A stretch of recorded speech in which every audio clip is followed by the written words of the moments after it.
सभी को नमस्ते और आप सबका स्वागत है आज के 6 बजे वाले कार्यक्रम में। और एक बार फिर से सभी की नवरात्रों की बहुत-बहुत बधाई हो सबको। और ये नवरात्रों वाले सप्ताह में क्योंकि हम प्रयास ये करते हैं कि महिलाओं से और विशेष रूप से जिन्होंने मोहम्मदवाद को छोड़ा है, उनसे चर्चा कर सकें। तो उसी कड़ी में आज हमारे साथ जुड़ेंगी जय देवी जी, जो जिनका जन्म एक इस्लामिक परिवार में हुआ था और जन्म से इनका नाम उज़्मा खान था। तो उनसे आज हम चर्चा करेंगे। तब तक आप शेयर, लाइक, सब्सक्राइब कर लें ताकि और लोगों को जुड़ने में सहायता हो।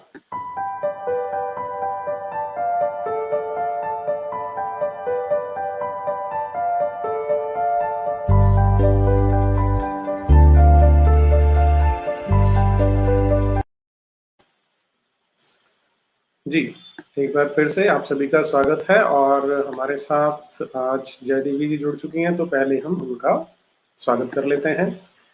नमस्ते जय देवी जी, स्वागत है आपका। नमस्ते नीरज जी, हर हर महादेव। आप कैसे हैं?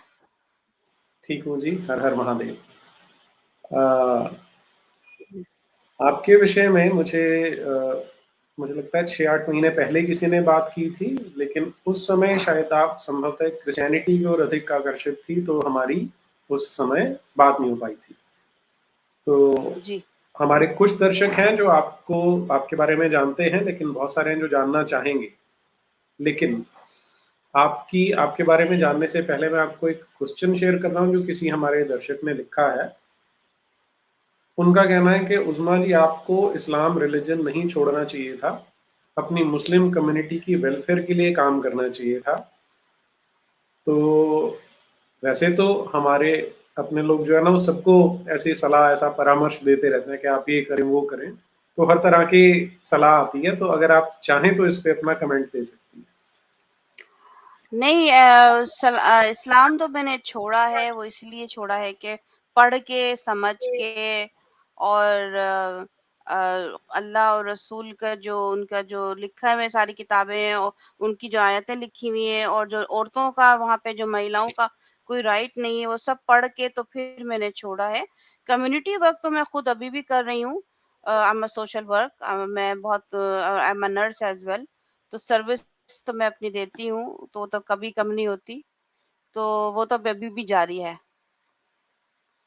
तो वो तो छोड़ना था इस्लाम को, जी, तो आइडियोलॉजी। ये आपने बताया कि आपने पढ़ के समझने के बाद छोड़ा। तो जी आप कहाँ से रहने वाली हैं? पाकिस्तान से?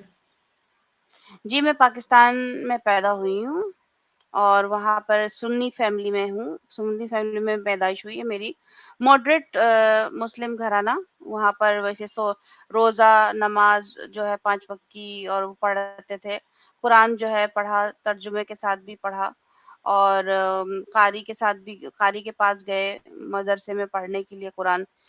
उसके बाद वो कारी का मुझे वो बिहेवियर पसंद नहीं आया, क्योंकि मैंने देखा कि वहाँ पे बच्चियों को, वहीं लड़कियों को बकायदा मुक्का मार-मार के जो है वो पढ़ाते थे कारी कुरान।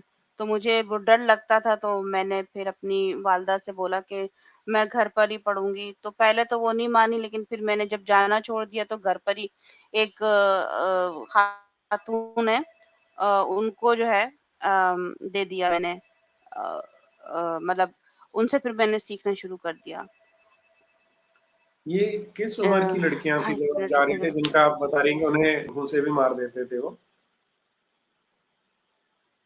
जी, उन्होंने, जयदेवी जी ने कहा था कि उनको बीच में शायद 1 मिनट का ब्रेक लेना पड़ेगा।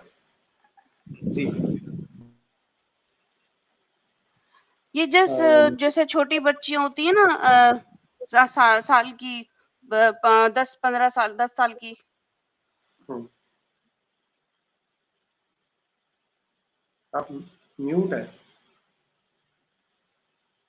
जी, जो 10 साल की है, जैसे 6 साल की हो गई लड़कियां, बच्चियां कारी के पास जाती थी पढ़ने के लिए। हुँ, तो हुँ। वहां पर वो उनको बेचारी छोटी बच्चियों को मार मार के, मैं भी छोटी थी, उन्हीं उसी एज की थी, 10-11-12 साल की।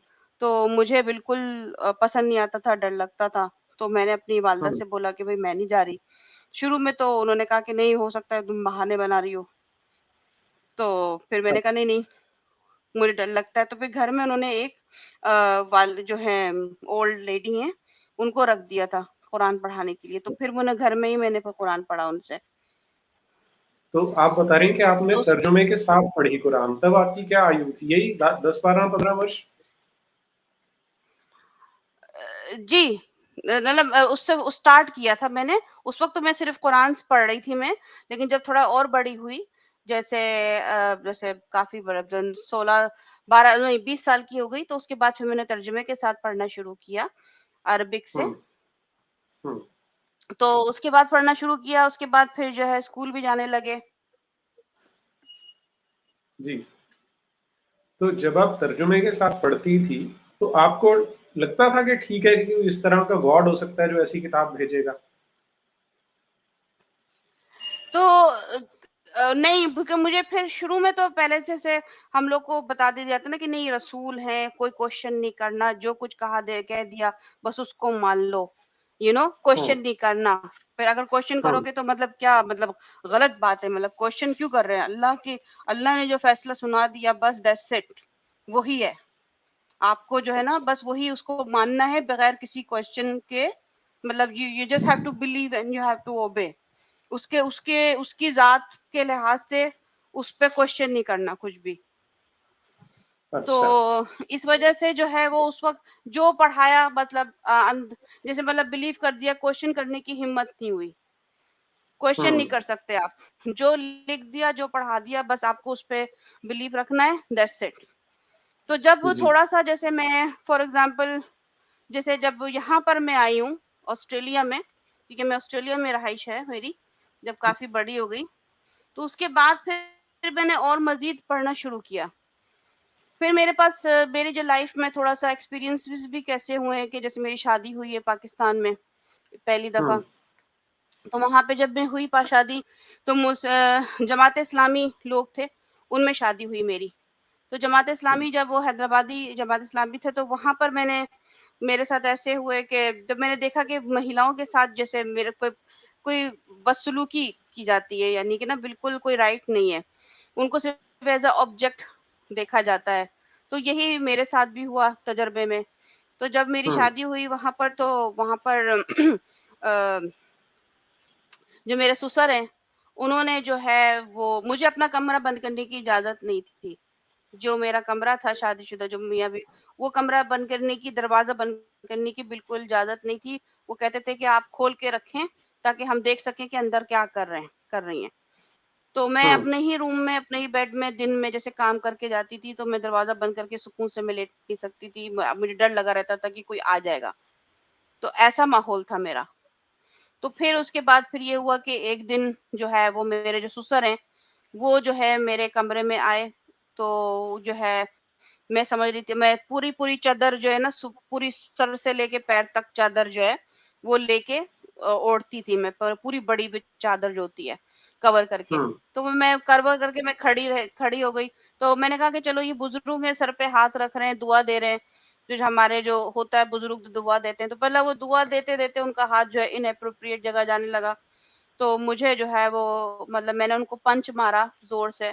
तो वो हुँ। जो है दीवार पे जाके गिरे, मेरे ससुर दीवार पे आप जाके बॉक्सर हैं क्या? छिपकली की तरह चिपके रहे। वो मैं शुरू से मुझे कराटे का बड़ा शौक था, अच्छा। मार्शल आर्ट्स का बड़ा शौक था, तो सीखा तो नहीं, लेकिन कभी भाइयों के साथ प्रैक्टिस करी। तो खैर उस वक़्त जो है मेरे मतलब मुझे बहुत अजीब-सा लगा ना, तो मैंने उनको पंच मारा है, तो वो दीवार पे छिपकली की तरह चिपके। तो फिर जब वो खड़े हुए, तो उन्होंने मुझे धमकी दी कि अगर मैंने अपने शौहर को बताया, तो हुँ, मेरा बेटा और तुम जो है दोनों नुकसान में रहोगे। हुँ, तो मैंने फिर जो है फ़ोन करके वो मतलब काम से बुलाया कि भई ऐसा-ऐसा है, यू हैव टू कम। तो जब वो आए, तो मैंने उनको बताया सारी सूरत-ए-हाल। तो हुँ, शुरू में तो बिलीव कर गए कि हाँ, नहीं ये मेरा बाप ऐसा है, उसने तो मेरे जो बड़ा जो भाई है, उसकी बीवी के साथ भी ऐसा करने की कोशिश की थी। लेकिन वो तो हुँ, बहुत अच्छा अक्लमंद निकला, तो वो अपनी बीवी को लेके अलग रहने लगा। हुँ, तो और इसके पास मेरा पैसा है, मेरे बाप के पास ना पता नहीं कितना हज़ार रुपए का ना, वो कह रहा था कि ये ऐसा है आदमी। तो ख़ैर कह रहा है अच्छा ठीक है आप रूम में रहें तो मैं जाता हूँ, बात करता हूँ। तो जब वो रूम से बाहर गया, अपनी माँ से बात किया, जब वापस आया काया पलट, यानी कि बिल्कुल डिफरेंट पर्सन। कह रहा है कि मैं आपको घर छोड़ देता हूँ। हमारे यहाँ ये होता है कि अगर माँ-बाप जो हैं, अगर बोलें कि अगर बीवी का कसूर है भी नहीं, तो लेकिन अगर माँ-बाप बोले तलाक दे दो, तो तलाक दे दिया, दैट्स इट। हुँ। अगर बीवी हाँ, का वो इवन तो कसूर भी नहीं है तब भी। हुँ, तो अगर वो माँ-बाप तो कहा जाता है बोलेंगे ना, तलाक दे दो, तो तलाक दे इस्लाम दो। इस्लाम में कहा जाता है ये तो कि अगर तुम्हारे माँ-बाप को पसंद नहीं है तो उसे तलाक दे देना चाहिए।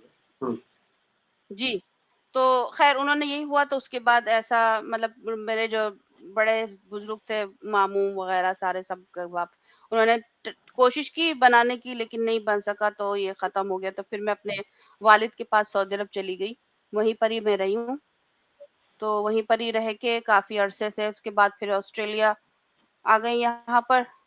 तो ऑस्ट्रेलिया में मेरी हुई शादी तो और ये कि वो भी ऐसे ही निकले आप शादी वुमेनाइज़र। एक मिनट, शादी करके ऑस्ट्रेलिया गईं या ऑस्ट्रेलिया जाके शादी हुई आपकी? ऑस्ट्रेलिया जाके शादी हुई।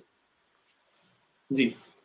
ऑस्ट्रेलिया के दूसरी शादी हुई तो वहाँ पर वो भी 10 साल में रही हूँ तो वो भी वुमेनाइज़र निकले।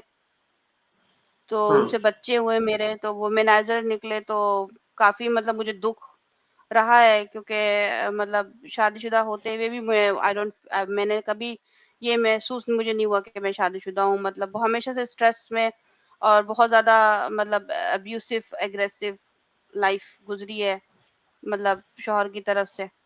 तो फिर उसके बाद फिर जब वहाँ पे जब फैसला कर लिया मैंने कहा नहीं भई मैं नहीं रह सकती, ऐसा नहीं सिलसिला है तो क्योंकि बहुत ही वो वुमेनाइज़र क्लब में नाइट क्लब में जाना, ब्रोथल में जाना मतलब ये सब चीज़ें चलती रहती थी और घर में आके गुस्सा-पिट्टा मतलब लड़ाई-झगड़ा, गालम-गलौच मतलब हर जगह काम करने के बावजूद भी मुझे ऐसे ही सुनना पड़ता था अपने बारे में ना।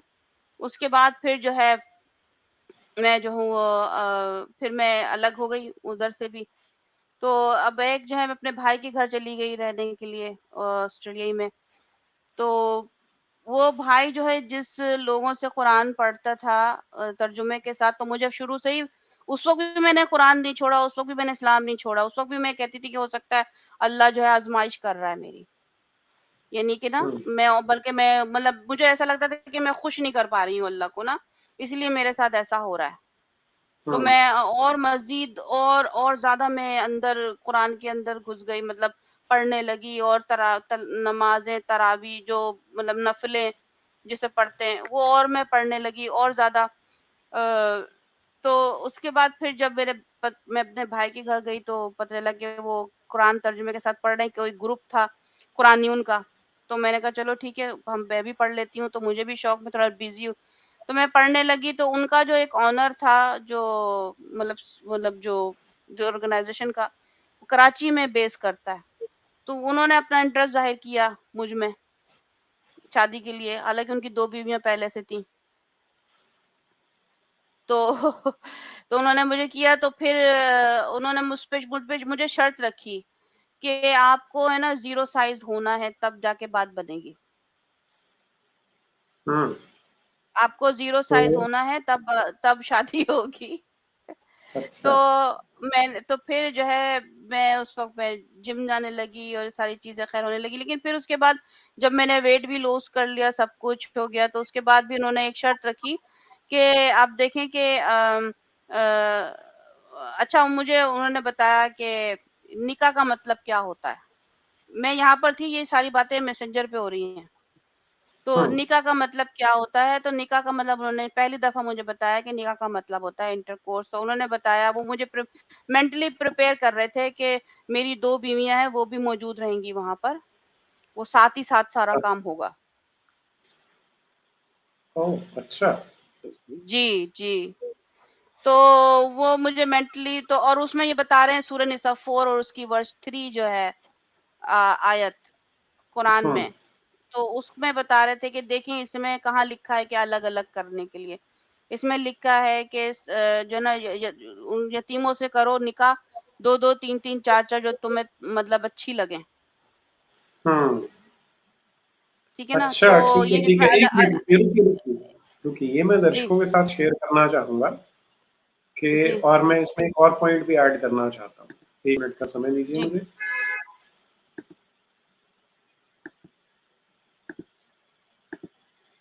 ओके जी। तो ये है दर्शकों के साथ मैं शेयर कर रहा हूँ सूरा निसा की आयत नंबर 3 और ये ट्रांसलेशन की है अहमद रजा खान ने, जो बरेलवी सेक्ट के फाउंडर हैं। And if you fear that you will not be just towards orphan girls, marry the woman whom you like, two at a time or three or four. Then if you fear that you cannot keep two women equally, then marry only one or the bond woman you own. अच्छा, इसके बारे में एक minute, मैं एक और चीज जो बताना चाह रहा हूँ अभी दर्शकों को वो क्या है कि इसका जो कई लोग तर्जुमा करते हैं उसमें वो कहते हैं कि दो दो तीन तीन चार चार।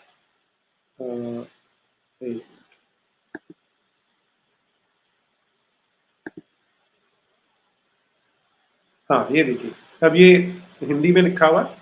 और अगर तुमको अंदेशा हो कि निकाह करके तुम यतीम लड़कियों की रख रखाव में इंसाफ ना कर सकोगे तो और औरतों में से अपनी मर्जी के मुताबिक दो दो और तीन तीन और चार चार निकाह करो।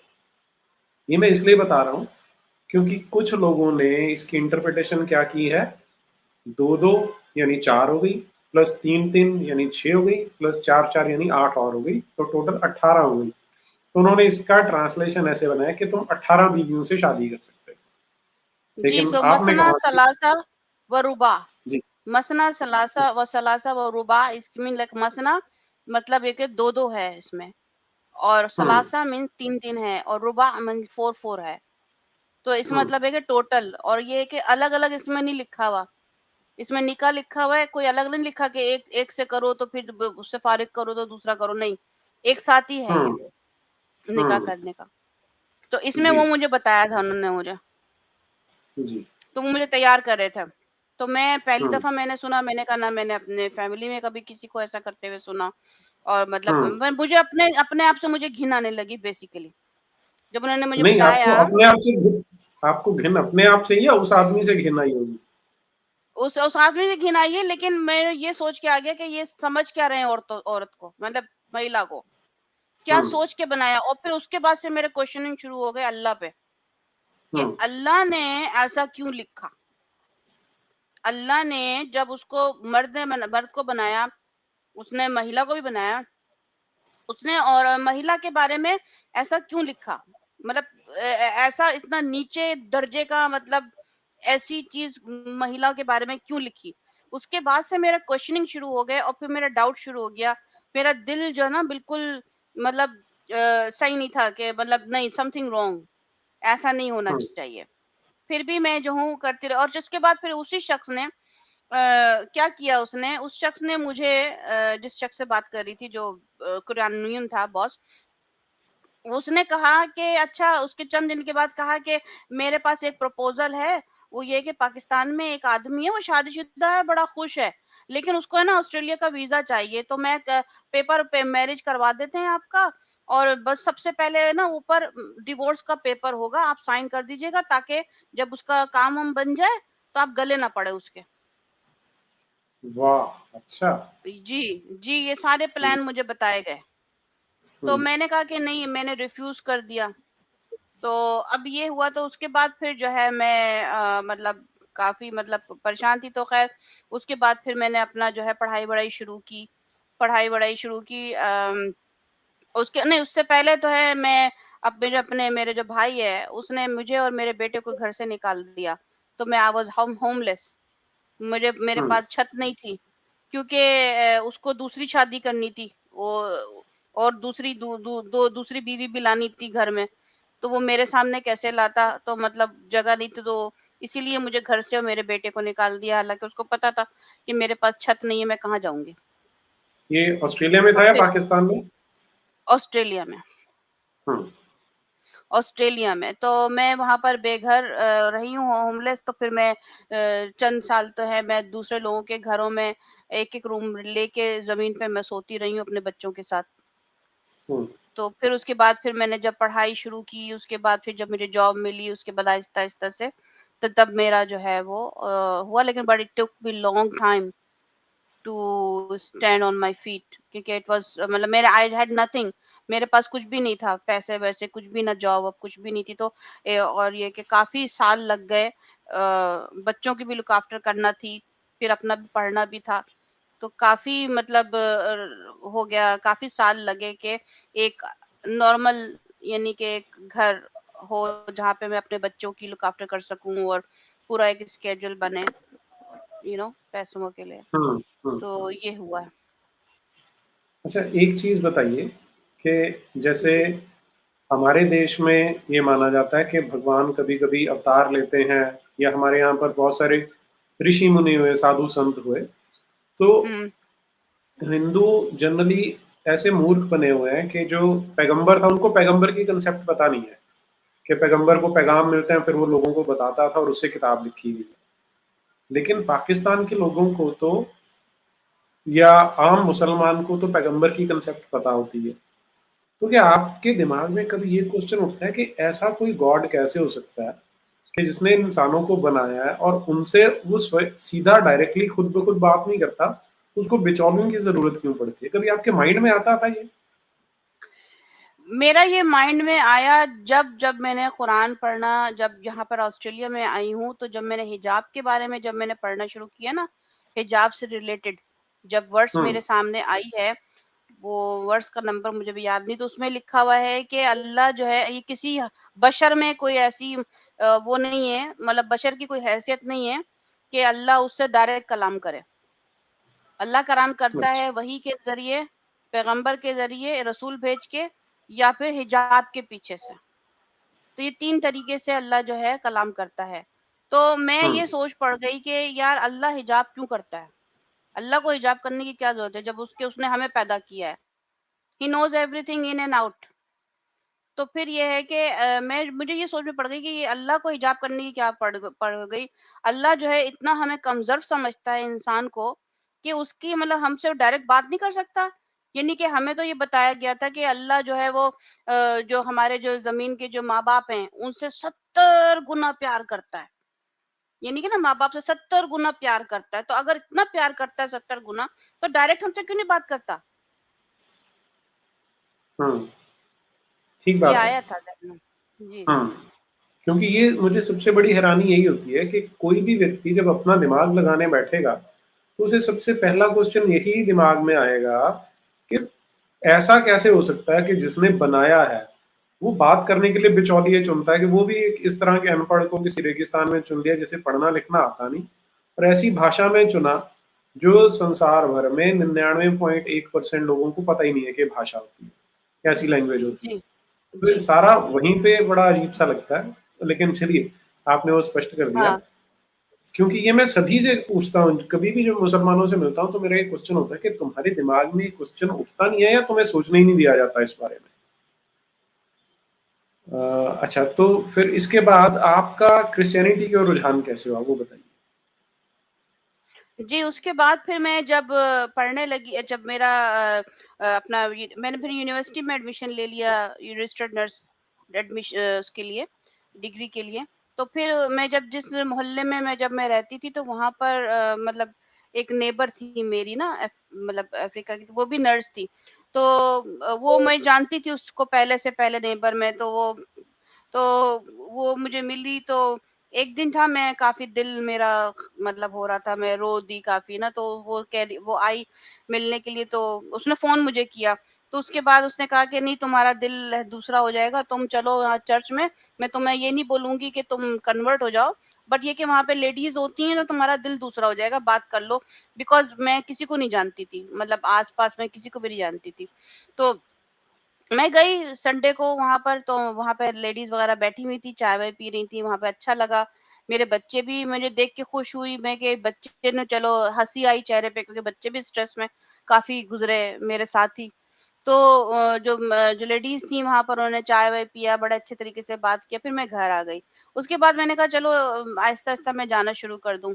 तो मैं वहाँ जाके मतलब जाना शुरू कर दिया, तो ये था कि एक प्रेयर का माहौल था, और फिर ये कि हँसी-मज़ाक होता था, थोड़ा-सा अच्छा मोहब्बती माहौल था।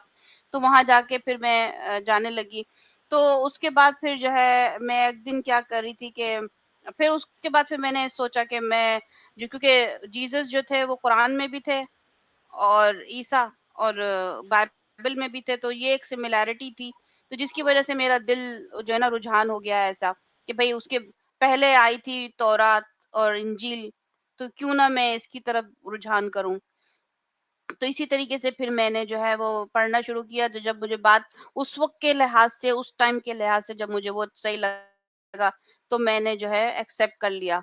लेकिन फिर जो है उसके बाद फिर कुछ दिनों के बाद ही जो है मैं जो है ना बल्कि कुछ दिनों के बाद ही जो है हिंदुइज़्म के बारे में मैंने सर्च करना शुरू किया, ऐसे ही जैसे इंटरनेट पे। तो मुझे एक वर्ड मिला सनातन धर्म, जो कि मैंने ज़िंदगी में कभी भी किसी से नहीं सुना था। ना अपनी फैमिली में, ना इर्द-गिर्द, मतलब किसी भी से नहीं सुना था। मैंने कहा ये व्हाट इज़ सनातन धर्म?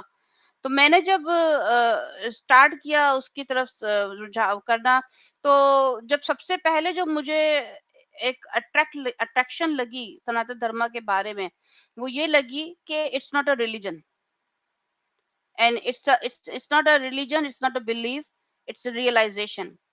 अच्छा, शुरू से मुझे योगा और मेडिटेशन का मुझे बहुत शौक था मुझे। तो उसके बाद फिर जी, ये कैसे शौक हुआ आपको और कब से हुआ? ये जो योगा और मेडिटेशन का, ये जो था वहाँ पाकिस्तान में भी, जैसे जब मैं रहती थी, तो वहाँ पर भी ये लोग जो थे जैसे जैसे टीवी पे देख लिया, या जैसे ना कोई आता था, जैसे सब लोग के पास डिश एंटीना होता था, वहाँ पर डिफरेंट इंडियन चैनल भी आते थे वहाँ पर ना, डिश एंटीने में। तो वहाँ पर देख लेते, योगा और एक्सरसाइज का बड़ा शौक था। Just for exercise we used to do yoga as well and meditation. तो वहां से मतलब वहां से मैंने लिया था। तो मैंने जब देखा उसमें, जब सनातन धर्म के बारे में पढ़ने लगी, तो सबसे पहला जो अट्रैक्शन हुआ कि ये रिलीजन नहीं है, और इसमें जैसे कोई ना परमानेंट, जैसे हेल एंड हेवन का कोई कॉन्सेप्ट नहीं है परमानेंट। और फिर रीबर्थ, यानी कि रीइंकार्नेशन का है। तो ये सब चीज़ें मतलब मुझे मालूम, मतलब मैं उसमें और खोज करती रही। लेकिन फिर मैं बाइबल भी पढ़ रही थी। फिर मैंने कहा कि यार इस्लाम छोड़ने के बाद भी जब मैं बाइबल जब पढ़ रही हूँ, तो मुझे इतना कोई ख़ास फ़र्क नहीं लग रहा, क्योंकि इस्लाम में भी ये है कि सारे अनबिलीवर्स जो हैं वो जहन्नुम में जा रहे हैं। मतलब जहन्नुम में डाला जा रहा है, और बाइबल में भी ये कहती है कि अगर जो है तुम जो है जीसस को सन ऑफ गॉड और गॉड नहीं मानोगे, रिसीव नहीं करोगे, और फिर ये नहीं बिलीव करोगे कि वो तुम्हारे लिए मरा है दुनिया में, तो ये कि तुम मतलब पेरिश हो जाओगे, यानी कि you will ultimately you will go to hell anyway. तो मैंने कहा, और फिर जजमेंट डे, दोनों में जजमेंट डे। मैं ये सब चीज देख के मैं मतलब दिल में हो गया, मैंने कहा ये ह्यूमैनिटी है कहाँ यहाँ पे? जजमेंट डे हुआ ही क्यों? रखा ही क्यों? क्या ज़रूरत ही क्या पड़ गई जजमेंट डे की? तो उसी वजह से फिर मैंने कहा, फिर मतलब ये मेरे अंदर क्वेश्चन होते रहे, लेकिन मैं रही क्रिश्चियन, लेकिन मेरे समझ में नहीं आ रहा था कि मतलब फाइनल के मैं कहाँ जाऊं, किस किस रास्ते पे मैं जाऊं, क्या चूज करूं। तो मैं ये करती रही और फाइनली काफी अरसा लग गया। फिर फाइनली फिर मैंने छोड़ दिया जाना चर्च वहां पर, और ऑन एंड ऑफ मैंने कभी गई, कभी नहीं गई चर्च में, कभी तो बिल्कुल मेरा दिल थोड़ा-सा हो गया मतलब क्या कहते हैं उसको? मतलब दिल खराब हो गया, मतलब मैं जाना नहीं चाहती थी चर्च वगैरह में ना। तो फिर आहिस्ता-आहिस्ता फिर मैंने जो है ना काफ़ी मैंने जब रीबर्थ के बारे में पढ़ा, फिर जब मैंने कहा जब देखा कि यहाँ पर जो है वो कोई हेल एंड हेवन जो है, वो जो स्वर्ग एंड नर्क मतलब कोई परमानेंट नहीं है, और रीबर्थ है, तो मुझे एक सुकून सा मिला। मैंने कहा चलो एक तो लाइफ नहीं है ना, मतलब चलो अब एक नहीं है कि यही लाइफ मिली है, इसी में जो कुछ करना है करो, और ये कि और दूसरा कोई चांस नहीं मिलेगा। मैंने कहा ये तो सनातन धर्म में अच्छा है कि भाई चलो चांस तो मिलने वाला है। अगर हम इस लाइफ में हम कुछ नहीं कर सके ज्यादा, तो नेक्स्ट लाइफ तो कुछ मिलेगी ना। एक होता है कि ओपन एंड फ्रीडम, यानी कि मुझे बड़ा अच्छा लगा कि, और वो जो डर था ना जैसे इस्लाम और क्रिश्चियनिटी में, कि फियर कि भाई अगर ऐसा नहीं करोगी तो जहन्नुम में डालेंगे, और तुम्हारा जो है ना बारबेक्यू बनेगा, स्किन उतारी जाएगी, और मतलब जो है ना अंधेरे में रखा जाएगा, बिल्कुल डार्क में, कोई भी नहीं होगा, सुनसान, ये सारा डर मैंने कहा ये तो मुझे डर लग ही नहीं रहा है, सनातन धर्म में। मैंने कहा मेरा तो डर खत्म। मैंने कहा तो फिर आहिस्ता-आहिस्ता फिर मैंने जो है शिवाजी के बारे में जो भी मुझे इंटरनेट पे जो भी मिलता था उसकी सिंबॉलिक जो है ना वो क्या है सब कुछ, फिर माँ काली के बारे में सिंबॉलिक वो मतलब रंग काला और हाँ, रंग। जी, शिवाजी और शिवजी में अंतर है। शिव जी जिनकी पूजा की जाती है, जो जिन्हें महादेव कहते हैं वो हैं। शिवाजी एक योद्धा थे जो एक वॉरियर थे जो लड़े थे जी, ये जी, जिहादियों से। जी, जी, जी, जी। तो और फिर योगा के बारे में और रीइंकार्नेशन के बारे में मेरा फेसबुक का बहुत पहले 2 साल पहले मेरा फेसबुक का वो था, ग्रुप बनाया था मैंने, उसके बारे में मतलब मैं शेयर करती रही। जो मैं लर्न करती रही, मैं शेयर करती रही। और क्या कहते हैं, ये सारे सबके कार्मा के बारे में भी। तो ये सारा मैं शेयर करती रही, तो उसमें इतना इंटरेस्ट मेरा बढ़ता गया, बढ़ता गया, बढ़ता गया। तो फिर मैंने फाइनली जब मैं यूट्यूब की उसमें आई हूँ, तो फिर मैंने डिसाइड किया कि मैं घर वापसी कर लूँ। क्योंकि सारा मेरा कॉन्सेप्ट जो है वो जिससे भी मैं बात करती थी अपनी हिंदू फ्रेंड से, यहाँ पर भी हैं, मैं उनकी पूजा में जाती थी। वो अपना मुझे दावत देती थी हमेशा ना, इनविटेशन के डिफरेंट पूजा होती थी उनमें जाती थी मैं। उनसे जब मैं बात करती थी तो वो कहती थी यार नहीं तुम क्रिश्चियन नहीं हो, तुम तो सनातनी हो, क्योंकि तुम्हारी बात करने का और तुम्हारा जो विचार है वो सारे सनातनी वाले हैं। हुँ। मैंने कहा अच्छा। तो उसके बाद फिर मैंने कहा नहीं, अगर मैं है रही मेरे विचार ही ऐसे हैं और मैं सनातनी हूँ, तो मैं क्यों ना मतलब प्रॉपर तरीके से मैं घर वापसी कर लूँ। तो तो ये मैं इस कैसे की तरीके से आपने घर वापसी किस किस तरीके से करी है? कि द थिंग इज़ कि मैंने जो है ना अभी यूट्यूब पे मैंने पूरा एक लाइव किया था घर वापसी का। तो मैंने गायत्री मंत्र जो है मंत्र वो मैंने याद किया था, वो मैंने पढ़ा। और फिर जो हमारे कैप्टन जी हैं उन्होंने भी मंत्र पढ़ के उन्होंने प्रोसीजर जो है उन्होंने करवाया। लेकिन जो एक प्रैक्टिकल जो एक होता है ना एक रिचुअल्स, वो अभी करना बाकी है। वो इसलिए कि वो कोविड की वजह से यहाँ पे काफ़ी रेस्ट्रिक्शंस हो रही हैं, काफ़ी मतलब पॉज़िटिव कोविड हो रहा है, तो अभी मंदिर वगैरह भी खुला नहीं है। काफ़ी जो है ना स्टिल रिस्ट्रिक्शंस हैं यहाँ पर, तो जब होगा तो फिर मैं काफ़ी मतलब वो जो रिचुअल प्रॉपर्ली जो होता है ना, प्रैक्टिकल रिचुअल जो होता है अग्नि के साथ, जी। तो वो होगा दोबारा। तो जी, एक बात बताइए कि आप बचपन से मुसलमानों के बीच में रही, वहाँ तो बुत परस्ती को बहुत बुरा माना जाता है। तो जब ये हिंदुओं जी। ने आपको बुलाया हमारे यहाँ ये पूजा पाठ करिए, तो आपको शुरू-शुरू में अटपटा नहीं लगा वो? नहीं, असल में मैं लकी रही हूँ नीरज जी, वो क्योंकि मैं यहाँ पर ऑस्ट्रेलिया में मेरे हिंदू फ्रेंड्स हैं। और यहाँ पर मैं जब हिंदू फ्रेंड्स उस वक़्त बने जब मैं अपना इंडिपेंडेंट में रहती थी। क्योंकि ज़ाहिर-सी बात है अगर मैं अपने भाई के घर रह रही होती मुस्लिम घराने में तो डेफ़िनेटली वो मुझे रोकते। लेकिन चूँकि मैं यहाँ पर मैं इसीलिए अपने आप को लकी इसलिए समझती हूँ कि मैं I was independent by that time, जब मेरी जो हिंदू फ्रेंड्स बनी यूनिवर्सिटी में। तो फिर उसके बाद फिर मैंने उनका जाना मैंने शुरू किया। तो मुझे कोई प्रॉब्लम नहीं हुई and really I enjoyed a lot.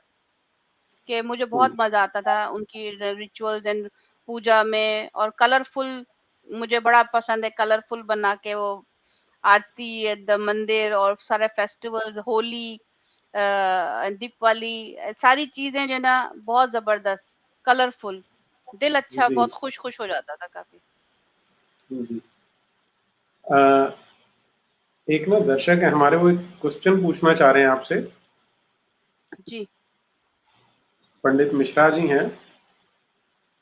प्रणाम जी, पंडित जी। उनका प्रश्न है आपसे कि जब ये निकाह तलाक की बातें आपके मायके में होती थी, तो आपके जो वालिद हैं और आपके जो भाई हैं, उन वो किस प्रकार से रिएक्ट करते थे इन बातों पे? उनको अच्छा नहीं लगता था। उन्होंने उन्होंने बड़ी कोशिश की कि मतलब बात सुलह हो जाए। उन्होंने कहा कि चलो हम घर अलग करके दे देते हैं, मतलब तो बात बन जाए। लेकिन उनको नहीं करना था। वो जो ससुराल वाले थे, वो और मज़ीद मुझ पे ही इल्ज़ाम लगाए जा रहे थे। तो वो फिर मुझसे आखिर में पूछा गया कि भई हमने तो कोशिश की है, अब तुम क्या चाहती हो? तो मुझे हम्म। डर लग गया। मैंने कहा नहीं, मैं अगर वापस चली जाऊंगी तो ये कल मुझे दोबारा कोई और दूसरा इल्जाम लगा के मुझे तो छोड़ देंगे। वो तो छोड़ना तो है, क्योंकि जब एक दफा इंसान इल्जाम लगा देता है तो, और वापस अगर मैं चली जाऊं तो उससे कोई बड़ा इल्जाम लगा देगा मुझे ना, लग जाएगा मुझ पे। हम्म। तो वो मैं नहीं हम्म। चाहती। तो मैंने कहा कि मुझे नहीं जाना, मैं आई डोंट फील सेफ। मुझे मुझे ना फील सेफ नहीं होता था मुझे जाने का, तो मैंने मना कर दिया। तो उन्होंने फिर खुला ले ली, हमने खुला लिया है। वो डिवोर्स नहीं ठीक। दे रहे थे। तो खुला बताइए जरा क्या होता है। खुला वो होता है कि जो कि लड़की अपनी तरफ से लेती है खुला, क्योंकि इस्लाम में ना, कुरान में जो महिलाएं हैं उनको तलाक देने की इजाजत नहीं है। There is no such thing कि महिलाओं के लिए तलाक नहीं है, सिर्फ मर्द तलाक दे सकता है। तो उसमें जो है सिर्फ खुला ले सकती है। और खुला में ये होता है कि जब अगर महिला खुला लेती है तो उसको जो है, जो गिफ्ट मिले होते हैं ससुराल की तरफ से, जैसे जेवरात वगैरह, वो सारे उसको वापस करने होते हैं। उसका कोई जायदाद में या कोई कुछ मतलब किसी चीज में हिस्सा नहीं होता। हम्म। मैं एग्जैक्टली तो मैंने मुझ इसलिए पूछा था कि ये मैंने पूछा ही आपसे इसलिए कि यहाँ क्या करते हैं हमारे देश में जो सो कॉल्ड फेमिनिस्ट हैं और सेक्युलरिस्ट हैं, वो इस्लाम को ना अच्छा दिखाने के लिए ऐसा शो करने की कोशिश करते हैं कि मर्द को भी हक है तलाक देने का, और अगर महिला चाहती है तो खुला दे सकती है। लेकिन वो वहां पे ये हेरा फेरी कर जाते हैं, वो ये नहीं बताते कि यदि वो खुला करेगी तो जितने उसके अधिकार हैं, जो राइट्स हैं उसके, वो सब के सब छूट जाते हैं। बस उसको वैसे ही जो कपड़े उसने पहन रखे हैं बस उन्हीं से बाहर निकलना होता जी, एग्जैक्टली exactly। और नीरज जी, अगर आप देखेंगे ना वो निकाहनामा, एक पेपर होता है निकाहनामा ना, है। जी उसमें जी। उस निकाहनामा में एक सेक्शन होता है, वो लिखा होता है लड़की के हकूक, कोई राइट्स होते हैं, ऐसा हम्म। लिखा हुआ होता है। उसमें मौलवी क्या करता है, जो निकाह पढ़ाता है वो सिर्फ क्रॉस कर देता है, मतलब अच्छा। कि उसमें कुछ भी नहीं। हाँ, उसमें निकाहनामे में भी क्रॉस कर देता है, कुछ नहीं लिखा होता। हम्म। तो ये कहाँ हक है, ये बताइए ना, कहाँ हक है, कहाँ दिया हुआ है? अल्लाह और रसूल ने कहाँ हक दिया हुआ है? किसी महिला को हक नहीं है।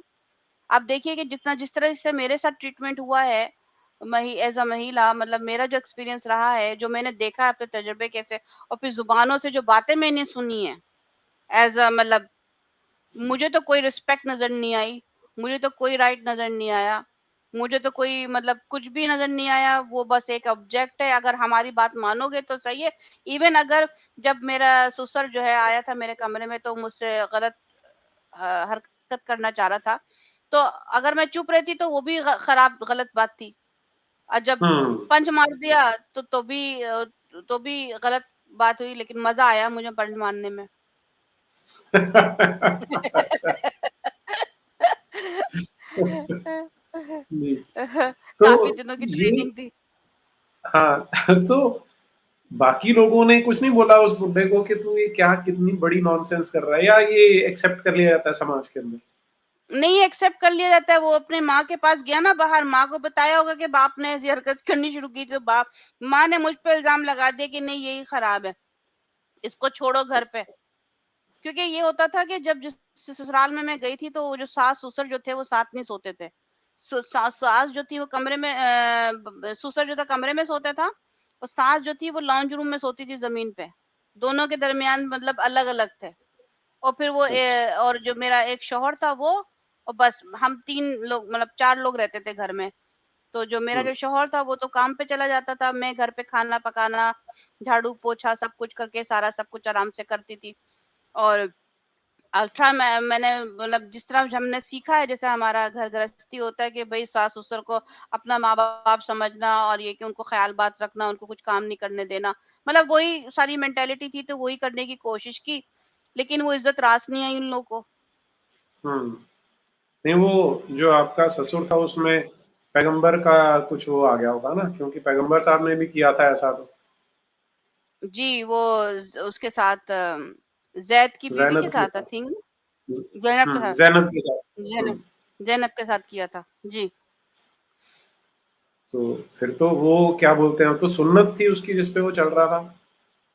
वही सुन्नत थी, और बाद में मतलब वही जमात इस्लामी, मतलब अपना अल्लाह अल्लाह कुरान पढ़ना बैठना, मतलब हर चीज। तो मैंने ये सारा दोगलापना देखा ना, हिपोक्रेसी हुँ, देखा मैंने, ये सारी दोगलापना देखा। और फिर जब कुरान पढ़ा तो उसमें जो है वो ये जो सूरह निसा 4 और 3, फिर सूरह निसा 4 और 34 वर्स मैंने पढ़ ली कि भाई हुँ, के जो शौहर है वो मतलब चूंकि वो पैसा देता है तो वो मुझे जो है चाहे अगर शक की बिना पे, मतलब मैंने किया भी ना हो कोई काम, शक की अच्छा, बिना पे मुझे जूता मारेगा। मैंने कहा ऐसे कैसे भी खामखा जूता मारेगा, हुँ। मतलब नहीं खामखा ही चलो वो तो भी लिखा हुआ है। उस इसे भी माना जा सकता है, लेकिन साथ में उल्टा भी होना चाहिए ना कि अगर फिर पत्नी को शक है कि पति ऐसा कर रहा है तो वो भी तो कर सके। ये वन साइडेड है सारे का सारा। वन साइडेड है, लेकिन तभी तो मुझे मतलब बिल्कुल मतलब मुझे बिल्कुल ये लगा कि अल्लाह अल्लाह पे क्वेश्चन मेरा उठा कि अल्लाह हुँ, ये कैसे किस तरीके से लिख सकता है। अल्लाह कैसे किस तरह के से लिख सकता है ये, क्योंकि महिला को कोई राइट ही नहीं है। मैं ढूंढती ही रह गई कि क्या राइट है।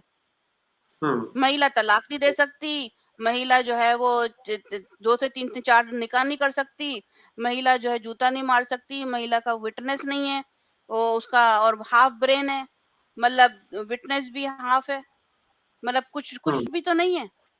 हुँ। तो जो ये चीज़ें जो आपके मन में आई हैं, ये आम पाकिस्तानी महिला के या आम पाकिस्तानी लेडी के दिमाग नहीं चलता, वो नहीं सोचती इस चीज़ के बारे में? नहीं, यही वाली बात है कि पहली बात तो ये नीरज जी आपको पता ही होगा कि मोस्टली जो मुस्लिम लोग हैं स्पेशली पाकिस्तान में महिलाएं वो लोग कुरान नहीं पढ़ती हैं। हुँ, महिला और पुरुष दोनों मतलब नहीं पढ़ते हैं। कुरान का तर्जुमा मतलब सिर्फ नाम नाम के मुसलमान है। पहली बात तो ये नाम हुँ, नाम के मुसलमान, कोई कुरान का तर्जुमा किसी को नहीं पता, और अगर पढ़ते भी हैं तो वो गलत तर्जुमा, कितने तर्जुमे गलत लिखे हुए हैं। और सिर्फ अरबी पढ़ने का सवाब है, बस इनका ये एक है पाकिस्तान में कि अरबी अच्छा, पढ़ लो, तर्जुमा पढ़ने की जरूरत नहीं है, उसका सवाब मिलेगा, जन्नत मिल जाएगी आपको। और अगर आप अरबी पढ़ लो, कुरान कितनी दफा खत्म कर लो तो बस आपके गुना माफ, 100 गुना माफ। मतलब इस किस्म की चीजें हैं वहां पर ज्यादातर। मतलब बजाय अच्छा, पढ़ने के, बजाय इसके के हाँ तर्जुमा पढ़ने के, समझने के, ना ना जी, बिल्कुल कुछ नहीं, वो कॉन्सेप्ट ही नहीं है। और तभी तो जब हम पूरे बताते हैं तो उनको यकीन नहीं आता। पूरे मुल्क को बेवकूफ़ बना रखा है, इसका मतलब तो ये हुआ? जस्ट बिल्कुल। और मौलवियों ने भी बेवकूफ बना के रखा हुआ है। मौलवी जो बता देते हैं हुँ, बस उनको उनको फॉलो करते हैं, बस दैट्स इट। और खुद से कभी कुछ नहीं पढ़ना, खुद से कभी हुँ, कोई तर्जुमा। और ये जो लोग कुरानियन जो थे वो पढ़ते थे कुरान, लेकिन इनका खुद अपना ही एक अंडरस्टैंडिंग है। अब देखिए ना, निकाह का एक अलग ही अंडरस्टैंडिंग है। इन्होंने कितनी कितनी डिवोर्सें करवा दी हैं पाकिस्तान में, ये जो अच्छा। कुरानियन है, मैं कितनी जो दर्शकों को बता जी दूँ जी, कि कुरानियन का अर्थ है ये एक सेक्ट है इस्लाम का जिनका कहना है कि हम सिर्फ़ कुरान को ही मानते हैं, हम हदीस को भी नहीं मानते और जो सुन्नत है उसको भी नहीं, जो प्राइवेसी है वो केवल कुरान को देते हैं, उन्हें कुरानियन कहा जाता है। जी, जी। तो तो अच्छा मैं नहीं, लेकिन हदीस मैं को नीरज जी, ये लोग जो ये जो हदीस को जो है ना, ये उस वक़्त सिर्फ़ मानते हैं जब इनका अपना फ़ायदा होता है। वो मुझे याद अपने आ तौर गया पे एक फ़ायदे के लिए ऐसे लेते हैं। जी, पहले पाकिस्तानी वो ड्रामे हुआ करते थे ना, वो उमर शरीफ वगैरह के, तो जी। उसमें एक कैरेक्टर था उसमें, वो क्या करता था कि दूसरे की पत्नी को बीवियों को जाके छेड़ा करता था और उसने जेब में एक सर्टिफिकेट रखा हुआ था कि मैं पागल हूँ, कि उसको डॉक्टरों ने पागल डिक्लेयर कर रखा है। तो उमर शरीफ उसको या जो भी दूसरा कोई कैरेक्टर था वो बोलता है कि तू एक बात बता कि तो दूसरों की बीवियों को छेड़ देता है, तूने कभी अपनी बीवी को बहन बोला अगर तू पागल है तो? हाँ, वो था कि उसको भूलने की बीमारी है। कहता है अगर तुझे हुँ, भूलने हुँ। की बीमारी है तो कभी ऐसा हो कि तू अपनी बीवी को भूल गया हो कि ये मेरी बहन हो सकती है। तो फिर वो आगे से जवाब देता है, कहता है भूलते उतने जितना अफोर्ड कर सकते हैं। चालाक आदमी। तो तो ये इनका भी वही हिसाब है कि जब सूट करता होगा तब हदीस उठा लेते होंगे, जब फँस जाते होंगे किसी काम में, तो जी, हदीस पकड़ अभी लेते देख होंगे। लीजिए ना, अभी देख लीजिए ना कि अगर इनसे नमाज़ का अगर तरीका पूछें, तो भई नमाज़ का तरीका कुरान में तो है ही नहीं। अब हुँ, यही जो कुरानियून जो लोग हैं, इनसे अगर पूछा जाए कि नमाज़ का तरीका कहाँ है? तो वो कह देंगे, "नहीं, वो लिखा हुआ है मकाम इब्राहिम से ले लो।" भाई क्या ले लो, मुकाबिल इब्राहिम से ले लो नमाज। नहीं वहां जो पढ़ रहे हैं वहां तरीका ले लो भाई। अब किसी के बस की बात नहीं है, वो मुकाबिल इब्राहिम नहीं जा सकता, तो वो कहाँ से लेगा नमाज वहां से? मतलब ऐसी ऐसी बोंगे, फिर इनको अल्टीमेटली आना पड़ता है वहीं हदीस पे। ठीक बात है। मतलब मैं तो वैसे ही सोचा करता था कि हिंदुस्तान के लोग ही सबसे बड़े गधे हैं जिनको पता ही नहीं कुरान के अंदर क्या है, लेकिन ये तो आज समझ आ रहा है कि पाकिस्तान के लोग हमसे भी ज्यादा बड़े गधे हैं इसका मतलब। वो बगैर पढ़े हुए गधे हैं पाकिस्तान वाले। हाँ। नहीं पढ़ते हैं, नहीं पढ़ते हैं, बिल्कुल नहीं पढ़ते, पर लड़ाई डिफेंड करने के लिए आ जाएंगे इस्लाम, हम्म। बस ये है। हम्म। अच्छा, तो आइडल वर्शिपर से जो है ना इतनी इन लोग को वो होती है। इवन इस्लाम एंड क्रिश्चियनिटी दोनों को बड़ी दुश्मनी है आइडल वर्शिपर से। आपको तो पता तो है हाँ कि जी। दोनों को बड़ी दुश्मनी है, दोनों हम्म। ही। तो अब आप ये बताइए कि आप अब मूर्ति पूजा करती हैं क्या, आइडल वर्शिपिंग करती हैं आप? मुझे मैंने पहले ही बताया था, मैंने कहा मेरे घर में गणेश जी की और लक्ष्मी जी की जो मूर्ति है वो लास्ट 2 इयर्स से मेरे घर में है, जबकि मैं क्रिश्चियन थी उस वक्त से अच्छा। मैंने ली हुई है। और मैं हाँ जी, मेरा से मैंने छोटा सा मैंने बनाया हुआ है पूजा का एक जो है ना ट्रे कह लें या कुछ कह लें, एक स्पेस है। वो मैं बकायदा उसमें अगरबत्ती जैसे कहते हैं ना, अगरबत्ती जलाती हूँ और उसका जो होता है वो करती हूँ मैं। वो है। और अभी मुझे और भी लेना है मुझे मूर्तियां बहुत पसंद है शुरू से, तो मुझे तो कोई प्रॉब्लम नहीं है। और अब तो और ज्यादा है, अब तो वाकई में अब सनातनी है तो आई एम लर्निंग के प्रैक्टिस के सारी रिचुअल की सारी जो पूजा का जो होता है रिचुअल सारे मैं सीख रही हूँ। तो मुझे बहुत हम्म। अच्छा लगता है, बहुत ही अच्छा लगता है। And I feel like connected to the supreme being, like more spirituality के हम्म। मतलब है कि और हम्बलनेस और डाउन टू अर्थ। और फिर ये कि freedom and no fear, like very calm and. जी। तो आपको अजीब नहीं लगता कि गणेश जी हैं तो उनकी हाथी वाला सिर लगा हुआ है, तो इस तरह के गॉड की कैसे पूजा की जा सकती जी हाँ, ये तो है। लोग जो है ना बात करते हैं कि भाई गणेश जी का भाई, लोग बड़े बड़े क्वेश्चन करते हैं कि। और मैं हमेशा जैसे मेरे चैनल पे है कुछ जो है ना, एक घयान जी हैं वो भी आते हैं, तो उनसे मैंने ज्यादातर जब मैं क्रिश्चियन थी तब से वो आ रहे हैं। तो उनसे मैं हमेशा क्वेश्चन करती थी कि ये क्यों लोग क्वेश्चन करते हैं भाई कि जो गणेश जी का जो है एलिफेंट का है, इसमें क्या स्टोरी है भाई, इंसान का सर लगा देते वो क्यों लगाते थे, तो वो मुझे बताते हैं। अभी मुझे और भी सीखना, वो बताते हैं कि इट वाज लाइक ऑलरेडी क्या कहते हैं, बात तय हो चुकी थी, क्या कहते हैं हिंदी में, पहले से था कि ऐसा होना है। जैसे हम्म। ना तो कुछ ऐसा अभी हिंदी का वर्ड मुझे याद नहीं आ रहा। तो हाँ, लोग क्वेश्चन करते हैं। वो मंक जो है, जो बजरंगबली जी हैं, उनके बारे में भी कहते हैं कि भाई वो monkey flying God. Monkey, flying हाँ। मंकी गॉड है। और ये अच्छा उसके बारे में बड़ा अच्छा वो लेक्चर भी दिया वो बकायदा कि भाई कि नहीं वो वरना क्या कहते हैं, वर्ण जो मतलब वानर। एक्चुअल वर्ण हाँ। तो वो वानर। एक्चुअल वो मंकी नहीं थे, लेकिन वे के उसमें जानवर का नाम आया था ना सिर्फ उसमें। तो वो भी बहुत हम्म। लोगों कॉन्सेप्ट। बात ये है नीरज जी, मुस्लिम और क्रिश्चियन ये दोनों ना पढ़ते नहीं है, उन्होंने उनको सनातन धर्म का नहीं पता कुछ भी, लेकिन वो आते हैं हम्म। क्वेश्चन करते हैं और सुनी सुनाई बातों पे। अब मेरा क्वेश्चन इन लोगों से ये है कि जिस तरीके से मुस्लिम और ये जो क्रिश्चियंस हैं जाके एक दूसरे के चैनल्स पे जाके बगैर पढ़े हुए बता बोलते हैं, ठीक है ना। क्रिश्चियंस लोग भी जो है वो सनातन धर्म को नहीं पढ़ते और ना ही मुस्लिम लोगों ने सनातन धर्म को पढ़ा है, लेकिन क्वेश्चन ऐसे कर देते हैं कि लगता है कि बकायदा इनको पता है, पढ़ा हुआ है। तो ये लोग पूछते हम्म। क्यों नहीं है उन लोगों से, जैसे आपसे आके पूछ लें, जैसे और भी बहुत सारे हैं उनसे भी जाके पूछ लें जिनको पता है सनातन धर्म के बारे में। ये जी। उड़ी उड़ी जी। बातें ये लोग क्यों करते रहते हैं? हम्म। और दूसरी खास बात क्या है कि ये ना, जो जैसे मंदिर जाना है या मूर्ति पूजा करना है, ये सनातन धर्म का बड़ा छोटा-सा हिस्सा है, शायद 2-4% में आ जाएगा। लेकिन जो जी। सबसे बड़ी बातें हैं, वो है कि जो वेदों में है, उपनिषदों में जो कुछ दिया है या षड दर्शन है, जिसमें जैसे अभी आप योगा की बात कर रही थी, मुझे लगता है स्वामी रामदेव का चैनल पाकिस्तान में बड़ा पॉपुलर हुआ था कि बहुत लोग उनको फॉलो करते हैं सुबह-सुबह एक्सरसाइज करने के लिए। जी, जी, जी, जी। जी, तो अब जो योग है, उसमें ये जो आसन या एक्सरसाइज जो आप देखती हैं, वो सिर्फ 1% है।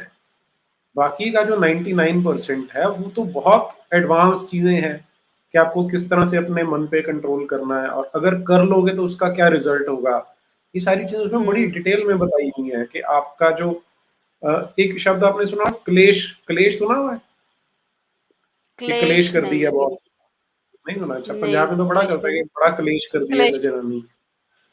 अच्छा, अच्छा। तो नहीं, पंजाब में नहीं। वो हाँ, एक-एक चीज़ बताते हैं कि किस तरह से आपके जो वृत्तियों को क्या बोलेंगे, जो आपका एप्टीट्यूड है, जो आपके थॉट्स हैं, वो जी, कौन-सी थॉट्स किस तरह का रिज़ल्ट दे सकती हैं और उनसे कैसे आप बच सकते हैं। बहुत बहुत डिटेल में ये चीज़ें जो दी हुई हैं। लेकिन लोगों को लगता है बस वो जो सामने उछल-कूद कर रहे हैं या शरीर को टेढ़ा-मेढ़ा कर रहे हैं, जो आसन कर रहे हैं, उसी को योगा समझ लेते हैं। वो कुछ जी, जी। मतलब सनातन धर्म का बड़ा छोटा-सा हिस्सा है वो। जैसे नहीं, आप भी यूनिटी जैसे योगा जो है ना वो मैंने सुना है योगा जो है इस जिला का yoga means like unity joining, हाँ यूनिटी जी। विद ज्वाइनिंग है unity with the supreme being हाँ जी, बिल्कुल ठीक बात। ये और उसमें वैसे तो असल में जो योग सूत्र लिखे सूत्र जिसे आजकल हम बुलेट बुलेट पॉइंट्स बोल देते हैं ना, वैसे जी जी उनको हिंदी में सूत्र बोलते हैं। तो योग सूत्र जो है उसमें दूसरा ही आ जाता है कि चित्त वृत्ति निरोधक, कि योग जो है चित्त की वृत्तियों का निरोध करना, यानी अगर आप मैं बड़े ही रफ ढंग से बताऊं तो जो माइंड की डिस्ट्रैक्शंस हैं, जो इधर-उधर ले जाने वाला है, उनको खत्म करना, उनको रोकना, रोकना भी गलत शब्द है कि उनको समाप्त कर खत्म कर देना, वो है योग का जो उद्देश्य है, योग का जो पर्पस है वो होता है।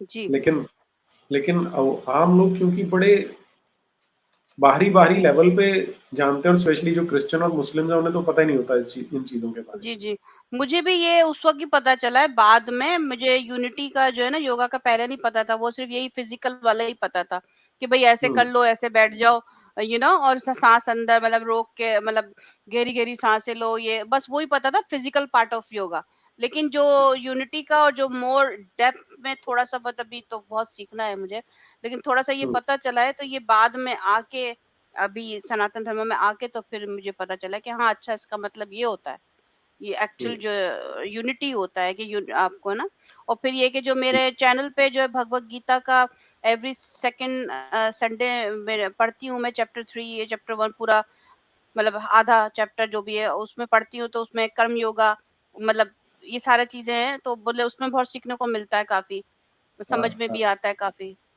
तो जी। ये कि अब मैं आजकल पढ़ रही हूँ तो अभी मैंने कंप्लीट नहीं किया है तो लाइव में मेरी होती है भगवत गीता की तो अच्छा, काफ़ी अच्छा बहुत रहता बढ़िया। है। जी, जी।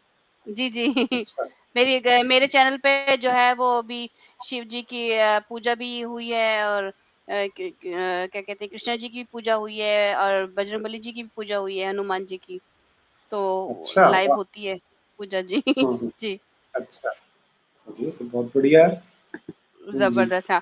मुझे बड़ा अच्छा लगता है I feel very powered like I mean very peaceful, very power, very like I mean मेरा बड़ा एक एक अजीब-सी कैफ़ियत हो जाती है, बड़ा ज़बरदस्त पावरफुल लगता है। जी, कोई हुँ। आया है रोजर भाई का। हाँ जी, रॉजर वेगा, नमस्ते Neeraj ji and courageous ex Muslim lady Jaidevi ji, you are doing great work. हाँ, ठीक बात है जी। थैंक यू सो मच, धन्यवाद जी, थैंक यू। सम्यक चरित्र, welcome to Sanatan, you are allowed to question. हाँ, सनातन धर्म की और ज सबसे बड़ी थैंक या खूबसूरती ये है कि वहाँ जैसे आपको उन्होंने पहले ही बोल दिया कि सवाल नहीं पूछना। यहाँ पे कहते हैं जी, सवाल पूछो, जितने पूछ सकते हो पूछो।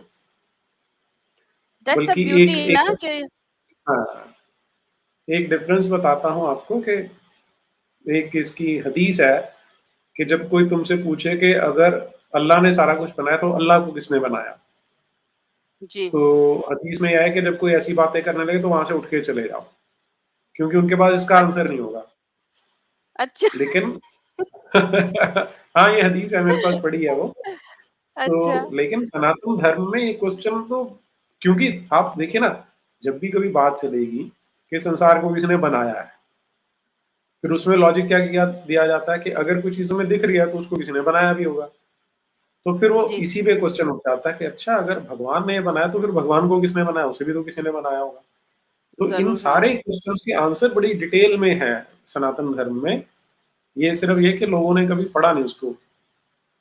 वही ना, ये बहुत अच्छी बात है कि इसमें आप क्वेश्चन करते रहें जब तक कि आपको आंसर ना मिले।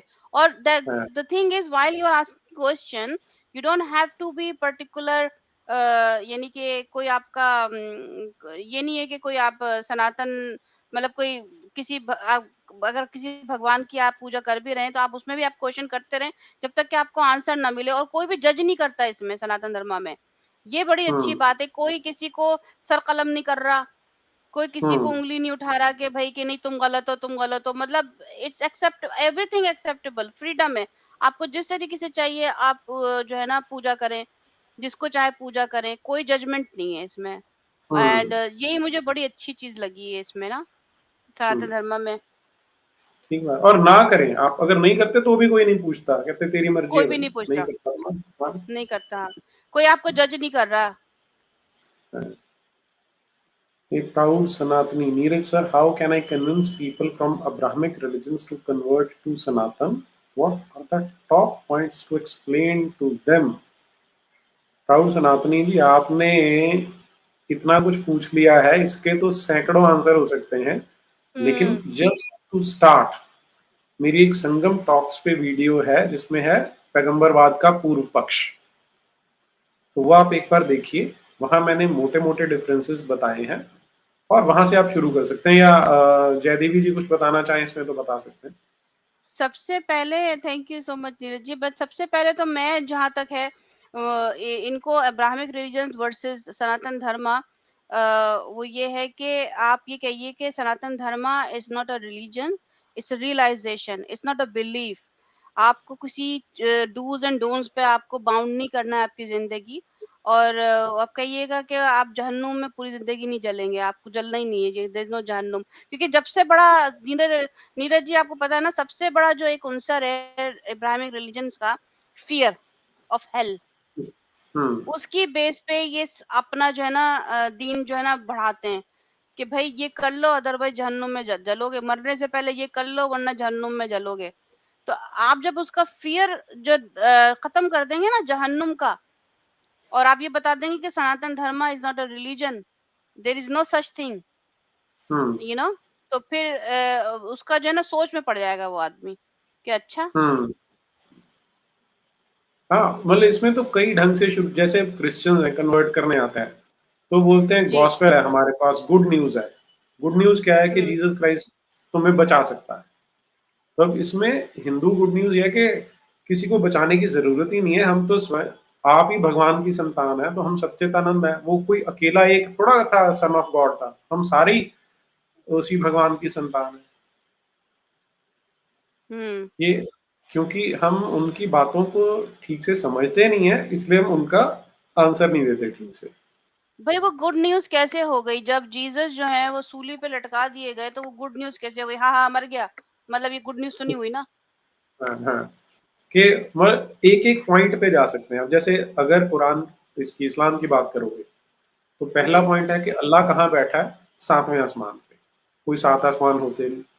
दूसरी हाँ। बात कि वो, अगर उसी ने सबको बनाया है, तो वो अपने मैसेज डायरेक्ट क्यों नहीं दे सकता? हुँ, अगर मान लीजिए एग्ज़ैक्टली। मैं गॉड हूँ और मैं तो कुछ भी नहीं हूँ, मैं तो अपना लिमिटेड सा दिमाग है, लेकिन अगर मुझे सारी ह्यूमैनिटी को मैसेज देने होंगे, तो मैं आसमान पे कोई चीज़ लिख के छोड़ दूँगा, या सबके घर में ईमेल कर दूँगा, सबकी ईमेल आईडी ले वहाँ पे मेल डाल दूँगा, तो सैकड़ों तरीके हैं वो करने के। मैं इतना अजीब सा रास्ता क्यों चुनूँगा कि पहले मैं एक फरिश्ते को अपॉइंट करूँगा, वो फरिश्ता फिर किसी ऐसे अनपढ़ आदमी को जो जाके सुनाएगा जो कि रेगिस्तान में रहता है और जिसकी भाषा 99% ह्यूमैनिटी को पता नहीं है। तो ये तो सीधा सीधा अल्लाह की एग्जिस्टेंस पे क्वेश्चन उठ जाता है। वैसे ही अगर आप क्रिश्चियनिटी की बात करते हैं तो वो कह रहे हैं कि सबके पाप धोने के लिए उसने सन ऑफ गॉड भेजा। तो उससे पहले जितने लोग पैदा हुए थे वो सारे के सारे जहन्नुम में या हेल में सड़ रहे हैं, उनकी क्या गलती है? एक हाँ। एक चीज आप पढ़ने बैठेंगे आपको पता लग जाएगा कि कहानियां लिखी हुई हैं लोगों ने। जी, जी ज़रूर। मलेच्छ विनाशक Aditya Guruji, have you watched that video Pakistan is done review of your video पैगंबर का? नहीं, मैंने नहीं पढ़ा जी, और पाकिस्तानी ने किया है तो पढ़ने का उसको देखने का लाभ भी नहीं होगा कोई। पर मैंने आज से पहले सुना भी नहीं था, फर्स्ट टाइम सुना मैंने कि हुँ। उन्होंने कोई उसका रिव्यू भी किया है। Dusk Night, Neeraj and Jaydevi, Namaste ji. Your opinion on नमस्ते। Jesus reincarnating to kill Dajjal and pigs before Judgment Day as mentioned in the Hadith? बताइए जी। Your opinion on Jesus reincarnating to kill Dajjal and pig before judgment day as mentioned in hadith. अब मैं इस पे क्या बोलूं? Jesus का रीइंकार्नेटिंग हो रहा है, दज्जाल को मार, मतलब ये मारना कूटना जो है ना, ये हदीस में ही है ना, मतलब इस्लाम में, कि वो मारेगा ईसा, दज्जाल को मारेगा और पिग्स को मारेगा। और जो दज्जाल और पिग्स से, ये दोनों से नफरत है, पिग्स से तो भी नफरत है, और दज्जाल पत्नी ये काना होता है, एक आंख वाला दज्जाल, उससे उसको पता एक एक एक वो बना दिया है, एक इमेजिनरी, एक वो ना खौफ दिलाने के लिए, सारी चीजें खौफ दिलाने वाली हैं। एक विलेन क्रिएट कर दिया है। डस्क नाइट विलेन जी, क्रिएट पहली कर चीज दिया। याद रखिए, सबसे पहली चीज आप ये याद रखिए कि अगर किसी ने कोई क्लेम किया है, अब एक उनका क्लेम है कि जीसस क्राइस्ट का रीइंकार्नेशन होगा दज्जाल को और सूअरों को मारने के लिए, तो क्या उन्होंने क्लेम के लिए कोई एविडेंस दिया है? अगर नहीं दिया तो कहा जाता है कि a claim without evidence can be dismissed without evidence. तो आप उनको छोड़ दो कि तुम बकवास कर रहे हो, भी इसका पहले प्रूफ दो कि ऐसा हो सकता है, फिर हम उसको काउंटर करेंगे। ऐसे तो कोई कुछ भी बोलता रहे, अब कल को बोलेंगे, कोई लिख देगा कि वो पहले व्हेल मछलियों को आके मारेंगे, फिर हम वो साबित करने बैठेंगे क्या? कोई बोलेगा डॉल्फिन्स को मारेंगे, कोई बोलेगा चींटियों को हम्म। मारेंगे। तो ये नॉनसेंसिकल बातें हैं। तो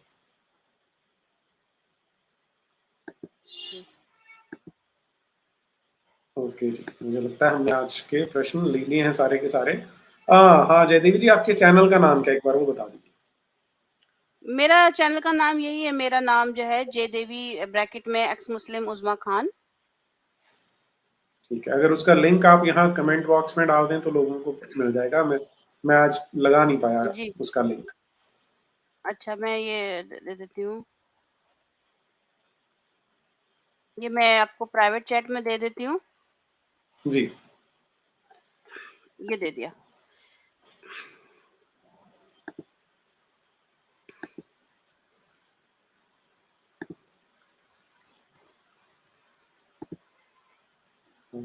ओके जी, तो मैं यहाँ पर कमेंट बॉक्स में, ये आ गया उस्मा जी के चैनल का यूआरएल आपके पास। तो थैंक यू। ज्वाइन करें, लाइक करें, सब्सक्राइब करें ताकि उनकी बात ज्यादा दूर तक पहुंचे। जी, जी। थैंक यू सो ठीक है मच उस्मा नीरज जी। जी। जी। जी सभी दर्शकों की ओर से उस्मा जी आपका बहुत बहुत धन्यवाद। और तो चाहेंगे कि आप सनातन में खुश रहें और ज्यादा पढ़ें इसको, और ज्यादा आपको मजा आएगा। थैंक यू सो मच, बहुत बहुत धन्यवाद मुझे आपका आज मुझे बात करने मौका देने के लिए। एंड यस, मैं कंटिन्यू रखूंगी, ये मेरा लाइफ टाइम मेरा वो है, मेरा मकसद है कि सनातन धर्म को मैं और सीखूं, समझूं, और फिर उसको प्रमोट भी करूं।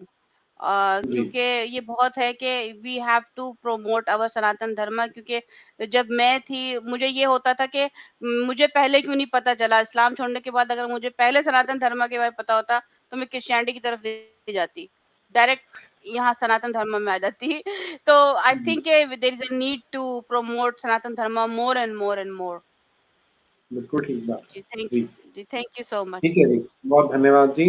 तो सभी दर्शकों से भारत माता की जय, वंदे मातरम।